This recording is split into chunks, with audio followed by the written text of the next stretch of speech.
মানুষই হারে নির্দোষ ইয়ে করতেছে, কিন্তু মহামান্য আদালতের যে রায় আছে ওনারা সম্মান জানিয়ে কইতেছি, এটা ওর যে শাস্তিটা আছে ওটা যতটুকু থেকে যতটুকু কম করা যায় ততই ভালো। তো এটা লিখে আমরা রবিবার দিন এটা কর্মসূচি আগামী কয়টার দিকে হইব এটা?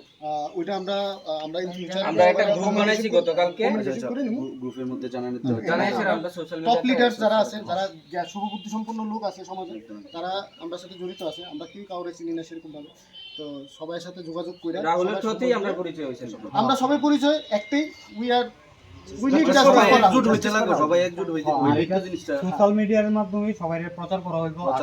আমার ব্যক্তিগত আমার একটা রিকোয়েস্ট থাকবো, যারা যুবক যুবতী যারা আছে, মানে যুবক যুবতী যেই পারুক যেহেতু মানে ইয়ে করে একটু সময় দিতে রবিবারটা, শুধু রাহুলের লেগে না, যাতে আর দ্বিতীয় রাহুল যাতে তৈরি না হয় ত্রিপুরা রাজ্যের ভিতরে, যাতে এটার লেগে রায় প্রতিটা মা বাবা ছেলে যে যেমনি পারে। আপনারা সবার কাছে অনুরোধ থাকবো, যার যতটুকু সোশ্যাল মিডিয়া প্ল্যাটফর্ম আছেন আগায় আয়েন, আমরা সাহায্য করেন, রাহুলরে সাহায্য করেন, সমাজরে সাহায্য করেন।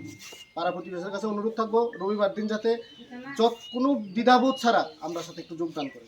আমরা শুধু রাহুলের জন্য লোক, আমরা আইনের বিরুদ্ধেও না বা কোনো একটা মানে মেয়েরা বিরুদ্ধ না, ছেলেরা বিরুদ্ধে না, আমরা সমাজের বিরুদ্ধে। সমাজ আমরা দিন দিন শেষের পথে যেতেছে।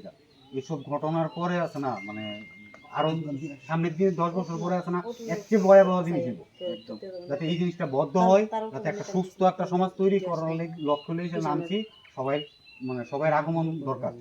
আমার একাতে হইতো না, 10 জন সবাই সহযোগিতা করবে, সবাই সহযোগিতা পাবে, তাহলে হইতো না। চুপ করে থাকলে হইতো না। যাতে এই রাহুল দিয়েই শুরু হয়েছে, রাহুল দিয়েই যাতে শেষ হয়।